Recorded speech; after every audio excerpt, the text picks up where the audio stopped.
कवितार अभ्यास पाठ को आज आलोचना करबा चलो पिलामाने।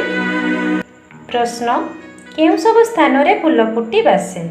फूल गछरे, लटा बुदारे, शाग शिउळीरे, घास गुड़ारे, पर्वतरे, जलस्थलरे, बणरे, बगीचारे, नदी कूलरे, गुंफारे फुटी बासे।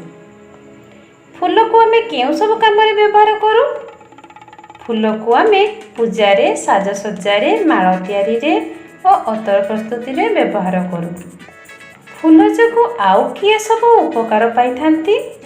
फूल जोगु मनुष्य, पशुपक्षी, कीट पतंग पट्ट उपकार पाई थांती। जोगी माने फूल को केउं दृष्टि देखती? जोगी माने फूल को देवता दृष्टि देखी थांती। केउं माने फूल द्वारा आकृष्ट होई थांती? भंवर, प्रजापति फूल द्वारा आकृष्ट होई थांती। एबे 2 नंबर प्रश्न पादर खाली अंश पूरण करिबा। तो विभिन्न प्रकार पदर किछि अंश देइछि आ किछि अंश देइ नाही, तुमे ताकू निजे पूरण करिवो। नंबर 3 तळे गार दिया जायतिबा शब्दटी जे अर्थ रे व्यवहार करा जायछि ता पाख बंधन रे दिया आइछि, ताहाको बाछि ठीक उत्तर को गोल बुलेइबा। जेपरि बास तार माने जहा ताकू हमें गोल बुलेइबा। एहा मते तुमे निजे करिवो। 4 नंबर प्रश्न पर्वत को कविता रे पर्वत लिखा जाए, सेही परि निर्मल निरिमल चौदिके चौदिके पत्र पतर। एबे 6 नंबर प्रश्न फूल को पाइया पई गछ की कष्ट सहिछि?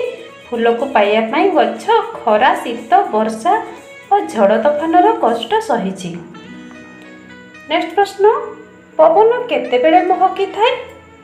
यार उत्तर होछि पवन फूलर बास्ना रे चारिआडे चहटिले पवन महकी थाए।